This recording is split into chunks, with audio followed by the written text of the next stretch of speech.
नमस्कार साथियों, गणित की अपनी क्लास में आज से हम एक नया चैप्टर शुरू कर रहे हैं और वह है भिन्न। आप सभी भाग की संक्रिया से अवश्य परिचित हैं, जहां वस्तुओं को बराबर बराबर रूप से बांटा जाता है। यदि आपके पास 6 केले हैं और उसे 2 लोगों को बराबर बराबर बांटना है तो आप उसे 3-3 केला बांटेंगे। इसी प्रकार यदि 4 केले हों और 2 लोगों को बांटना हो तो एक एक को 2 केला मिलेगा। लेकिन यदि केलों की संख्या सिर्फ 1 हो, आपके पास सिर्फ 1 केला है और 2 लोगों को बांटना है, तब आप क्या करेंगे? आपने बिल्कुल सही कहा, आप केला को 2 बराबर हिस्सा में काटेंगे या तोड़ेंगे और एक एक हिस्सा एक एक व्यक्ति को देंगे। तो केला का जो यह हिस्सा है उसके लिए हम यहाँ पर क्या लिखें, ये एक समस्या आई और इसी के लिए भिन्न का प्रयोग किया जाता है। भिन्न अर्थात फ्रैक्शन में किसी एक वस्तु के टुकड़ों का हिसाब लगाया जाता है, जहां हम सुविधा के लिए उसे गोल आकृति में या इस प्रकार से आयत के रूप में प्रदर्शित करके उसको बांटते हैं। आप इन सभी से परिचित हैं और इसका उपयोग भी करते हैं। ये भी भिन्न के उदाहरण हैं। संतरा को देखिए, संतरा में उसके अलग अलग स्लाइस है, वो भी भिन्न के उदाहरण हैं। आप अक्सर नींबू को इस प्रकार से 2 टुकड़ों में काटते हैं, जिसमें यह जो टुकड़ा है 2 टुकड़े में से एक टुकड़ा हुआ, तो हम इसको एक टुकड़ा है कितने में से? 2 में से, तो हम इसको इस प्रकार से लिखते हैं। इसको पढ़ा जाता है 1/2। इसी प्रकार एप्पल को जब 2 बराबर भागों में बांटा जाता है तो एक भाग कहलाएगा 1/2 और दूसरा भाग भी 1/2 कहलाएगा। वर्तमान गर्मी के समय में तरबूज तो आप खाते ही होंगे। अब यदि तरबूज खाने वालों की संख्या 10 है तो आप क्या करेंगे? संकेत के रूप में हम यहाँ पे एक तरबूज बना रहे हैं, तो 10 लोगों के लिए आप इसे 10 बराबर हिस्सों में बांटेंगे। देखिए, हमने इसको 10 बराबर हिस्सों में बांट दिया। ये जो टुकड़ा है हर एक व्यक्ति को एक एक मिला, तो एक व्यक्ति को कितना मिला? एक टुकड़ा मिला। कितने में से? 10 में से, तो इसको हम पढ़ेंगे 1/10। उसी प्रकार प्रत्येक व्यक्ति को 1/10, 1/10, 1/10 मिलते गया।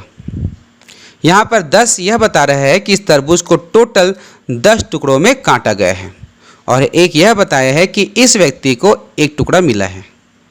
इसी प्रकार आप संतरे जब देखेंगे, हो सकता है एक संतरे में अगर 15 स्लाइस हैं तो उसका एक स्लाइस जो है 1/15 को दर्शाएगा। तो यहाँ जो 1 है उसे कहा जाता है, इस स्थान पर जो भी संख्या रहता है उसको कहा जाता है अंश, और इसके नीचे जो भी संख्या रहता है उसको कहा जाता है हर, और इसे अंश बटा हर पढ़ा जाता है।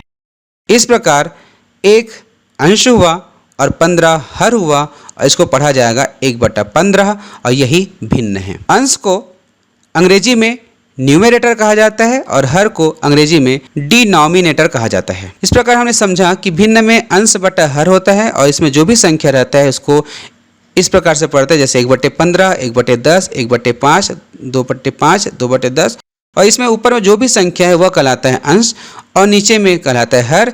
इसका मतलब समझिए, 1/15 का अर्थ है कि किसी वस्तु को 15 बराबर टुकड़ों में बांटा गया, उसमें से एक हिस्सा को बताया जा रहा है।